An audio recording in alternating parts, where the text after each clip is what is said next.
Hello my friends, welcome back to another painting. Today I'm working on a 10 by 20 inch canvas and I'm going to be doing a string pull feather. So I wanted to try making it in the same composition that I do my swiped feathers in.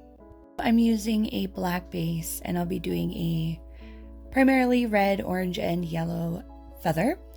And I did put a light peach pink in there as well as an afterthought because I forgot that you really do need a very light color in order to let the other colors stand out from the black background. I had just mixed this black base before I started painting, so there are so many bubbles, but I'll pop them all.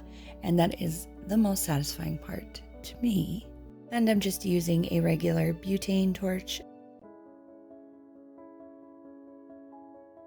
I will begin my string pull. This was quite the length of string and my setup doesn't really allow for me to raise my hand up too far, but I just had enough room. So here I am laying it down, and of course, as usual with this technique, my base color is super thin. This string is also a bit thicker than what I normally use for these string pulls, just because I wanted to be able to get a thicker feather, a nice full feather for this composition. I slowed this part down to 2 times the regular speed, just so you could kind of see how slow I'm going. Once you get to the end, you will have a fair amount of paint there, and so I just dab it out. I mean, honestly, I dab it out with my finger, but you can use paper towel, you can use a syringe, whatever you have.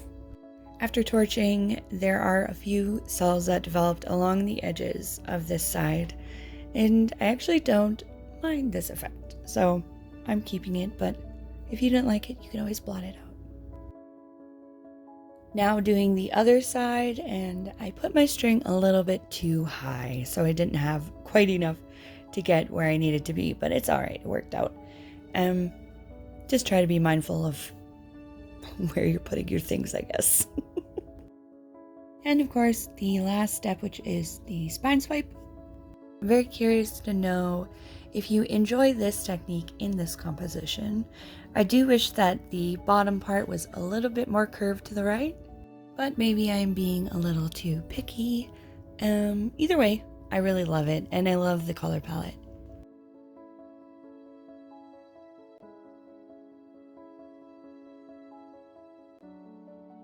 And here is the close-up of this one. I love the multicolored striations that this technique gives. Let me know what you think about the color at the end of the feather, where the cells have developed a little. It may not be for everybody, but I actually quite enjoy it, rather than every single part just disappearing into the background. I feel it gives it more direction. Thank you so very much for watching.